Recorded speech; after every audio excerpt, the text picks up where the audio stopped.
This was the day it arrived.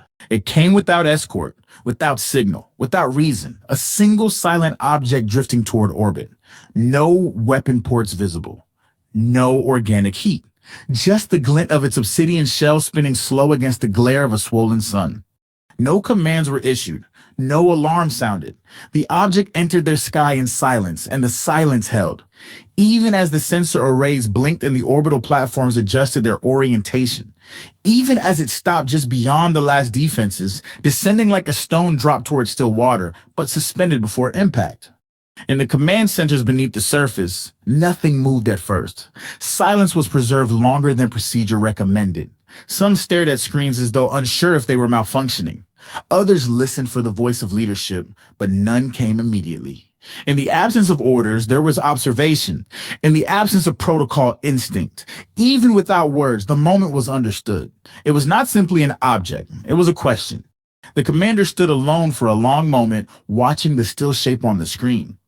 He had lived through war. He had overseen the reconstruction. Every instinct urged caution.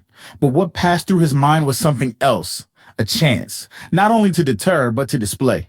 To prove that the rebuilding was complete. That the world was no longer afraid. He issued the order himself. The world revealed itself.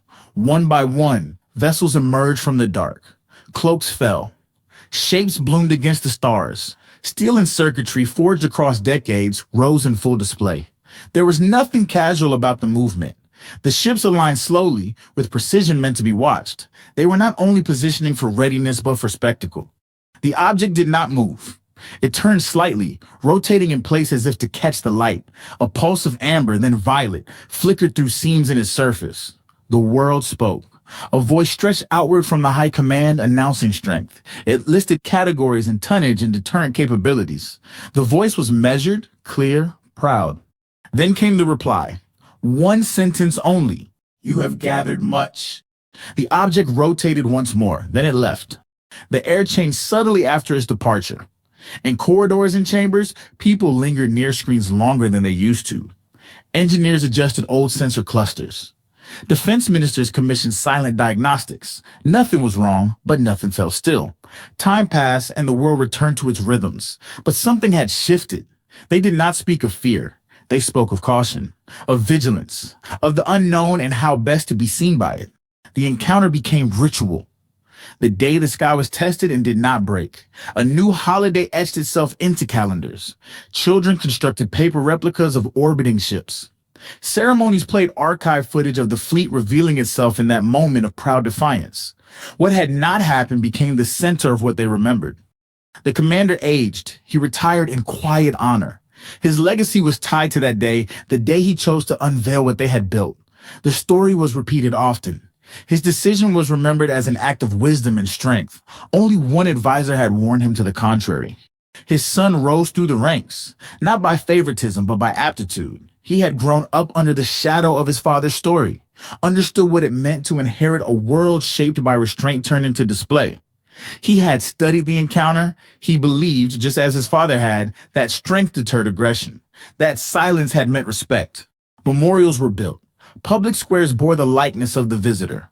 Songs and poems emerged, celebrating the quiet courage of that day. A generation grew up with that story embedded in curriculum and creed. History reframed the moment as decisive and victorious. Defense budgets grew. Recruitment campaigns cited the moment as proof that the world had reached the pinnacle of deterrence. And beneath the pageantry, subtle changes took root. Protocols once meant to conceal began to atrophy. Information flow widened. Visibility increased. Cloaking systems aged without replacement. Confidence made secrecy seem cowardly. To be seen was to stand strong. To hide was to suggest weakness. The story of the arrival was taught not as warning, but as triumph. Museums cataloged the display as a turning point. Holographic reenactments showed children how to posture, how to speak clearly and with conviction. Artifacts from the day were placed in vaults. The words of the visitor were printed on recruitment posters and school walls. You have gathered much became a slogan of pride, stripped of its ambiguity. By the time the son of the commander assumed control, the world was more visible than ever. The old codes were still used, but few understood the contingencies buried within them. In orbit, ships remained where they had always been, though few had piloted them directly. Automation had taken over most of the daily functions. Operators monitored systems they no longer maintained, but the veneer of readiness held. Then the stars bent. The object returned without warning, but it did not return alone. They arrived as a distant shimmer, a slow procession of lights bleeding through the uppermost stratum of space, a fleet but not like theirs. Designed with an economy that suggested function beyond human grasp, at the center moved the first, the same object, unchanged. Sensors registered no communication, no weapon signatures, but the ships were moving, deliberate, unhurried. The world stirred, systems awakened, not by command, but by pro-written contingency. Orbiting vessels powered on, cloaks lifted. The old fleet revealed itself again, but not for spectacle. The object pulsed red, violet, and white, and the fleet responded. Screens blinked, commands failed, protocols dissolved. They watched as their own propulsion systems realigned and engines engaged. But they did not turn to meet the approaching vessels. They turned away, toward the stars. Override attempts fractured. Firewalls collapsed. Manual controls registered nothing. The ships moved as if hearing a command that had waited beneath all others.